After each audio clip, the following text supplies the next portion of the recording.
नमस्कार. शेकडो वर्षांची गुलामगिरी, लाखो स्वातंत्र्य सैनिकांचं बलिदान आणि या सगळ्या त्यागानंतर एक स्वप्न साकार झालं होतं. भारत स्वतंत्र झाला होता.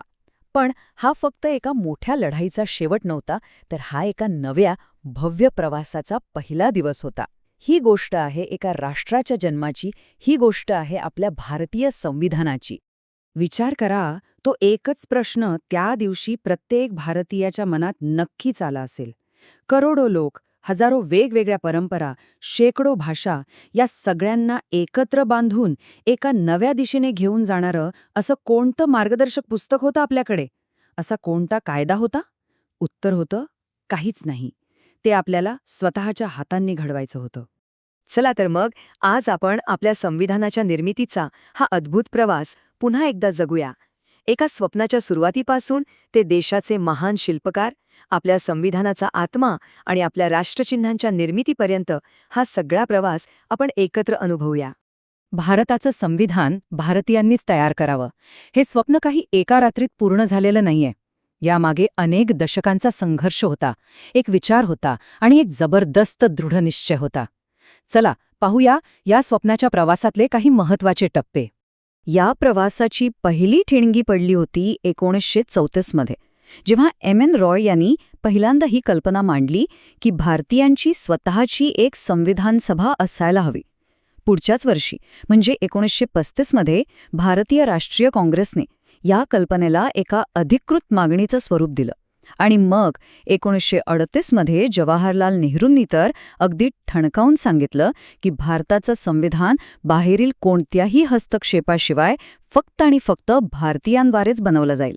सुरुवातीला ब्रिटिशांनी खूप टाळाटाळ केली, पण अखेर 1940च्या ऑगस्ट ऑफरमध्ये त्यांना हा विचार मान्य करावाच लागला.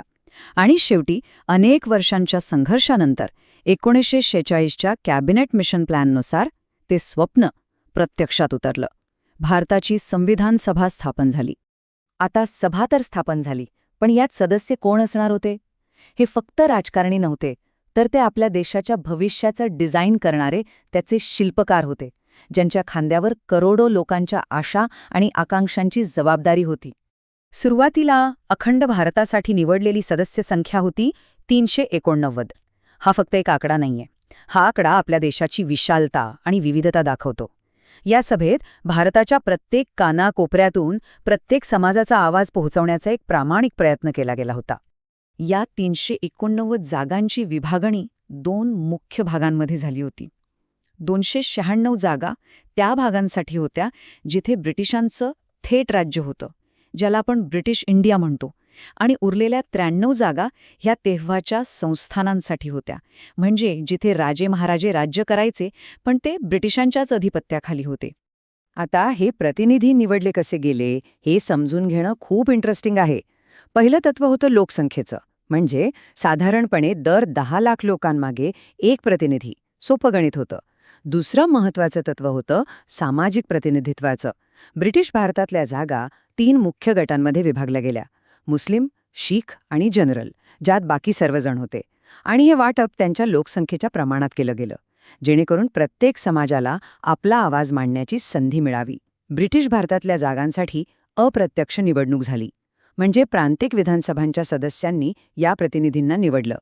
तर संस्थानांचे प्रतिनिधी तिथल्या राजांनी नामनिर्देशित केले, म्हणजेच नॉमिनेट केले. 1946 मध्ये झालेल्या निवडणुकीचे निकाल खूप काही सांगून जातात. काँग्रेसने 208 जागा जिंकून स्पष्ट बहुमत मिळवलं. याचा अर्थ सरळ होता की एका सेक्युलर आणि एकसंध भारताची जी त्यांची कल्पना होती, तिचा संविधानावर मोठा प्रभाव असणार होता. दुसरीकडे मुस्लिम लीगने 73 जागा जिंकल्या, ज्यामुळे त्यांची वेगळ्या राष्ट्राची मागणी अधिकच तीव्र झाली. खरं तर याच निकालांनी पुढे देशाच्या भवितव्याची आणि फाळणीची दिशा ठरवली. तर देशाचे शिल्पकार आता एकत्र आले होते आणि वेळ होती त्या ऐतिहासिक कामाला सुरुवात करण्याची, ज्यासाठी ते जमले होते. वेळ होती नव्या भारताचा आत्मा, त्याची मूल्य आणि त्याची दिशा निश्चित करण्याची. 9 डिसेंबर 1946 तो एक ऐतिहासिक दिवस होता. संविधान सभेची पहिली बैठक झाली, पण स्वतंत्र पाकिस्तानच्या मागणीमुळे मुस्लिम लीगने या बैठकीवर बहिष्कार टाकला होता. त्यामुळे फक्त 211 सदस्यच उपस्थित होते.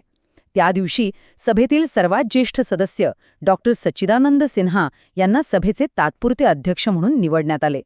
यानंतर 13 डिसेंबर 1946 रोजी पंडित जवाहरलाल नेहरूंनी एक उद्दिष्टांचा ठराव मांडला. तो फक्त एक कागद नव्हता.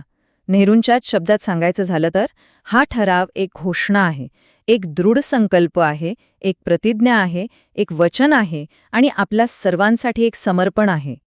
याच ठरावाने आपल्या संविधानाचा पाया रचला. यात नेमकं होतं काय? यात होतं की भारत एक स्वतंत्र, सार्वभौम प्रजासत्ताक असेल. सर्व नागरिकांना न्याय, समानता आणि स्वातंत्र्याची हमी दिली जाईल. अल्पसंख्यक, मागासवर्गीय आणि आदिवासी भागांसाठी विशेष संरक्षणाची तरतूद असेल. देशाची अखंडता जपली जाईल आणि भारत जागतिक शांततेसाठी योगदान देईल. हाच ठराव पुढे जाऊन आपल्या संविधानाच्या प्रस्तावनेचा म्हणजेच प्रिएम्बलचा आत्मा बनला. संविधान बनवण्याचं काम सुरू असतानाच देशावर एक मोठं वादळ कोसळलं. स्वातंत्र्य मिळालं, पण त्यासोबतच देशाची फाळणीही झाली. या एका घटनेने संविधान सभेचं स्वरूप आणि तिचं काम पूर्णपणे बदलून टाकलं. हा आकडा आठवतोय? 389. संविधान सभेची मूळ सदस्य संख्या. हे अखंड भारताचं एक स्वप्न होतं. आणि फाळणीनंतर ही संख्या झाली 299. जे सदस्य पाकिस्तानमध्ये गेलेल्या भागातून आले होते ते सभेतून बाहेर पडले. या 2 आकड्यांमधला फरक फक्त गणिताचा नाही, तो फाळणीच्या प्रचंड वेदनेचा आहे. स्वातंत्र्यानंतर या सभेवर एक दुहेरी जबाबदारी आली. सोप्या भाषेत सांगायचं तर या सभेला 2 वेगवेगळ्या भूमिका पार पाडाव्या लागत होत्या. एकीकडे संविधान सभा म्हणून देशासाठी घटनेचा आराखडा तयार करायचा आणि दुसरीकडे कायदे मंडळ म्हणून देशाचा रोजचा कारभार चालवण्यासाठी कायदे बनवायचे. जेव्हा सभा संविधान बनवण्यासाठी बसायची तेव्हा अध्यक्षस्थानी असायचे डॉक्टर राजेंद्र प्रसाद आणि जेव्हा तीच सभा कायदे बनवण्यासाठी बसायची तेव्हा अध्यक्ष असायचे जी.व्ही. मावळंकर. म्हणजे एक प्रकारे आपली संविधान सभा ही स्वतंत्र भारताची पहिली संसदसुद्धा बनली होती. फक्त कायदे आणि नियम बनून देश उभा राहत नाही. देशाला गरज असते एका ओळखीची, काही प्रतीकांची, जी करोडो लोकांना एका धाग्यात बांधून ठेवतील. संविधान सभेने हे अत्यंत महत्त्वाचं कामही पार पाडलं. मे 1949 मध्ये भारताने जगासोबत आपलं नातं निश्चित करत कॉमनवेल्थ सदस्यत्वाला मान्यता दिली.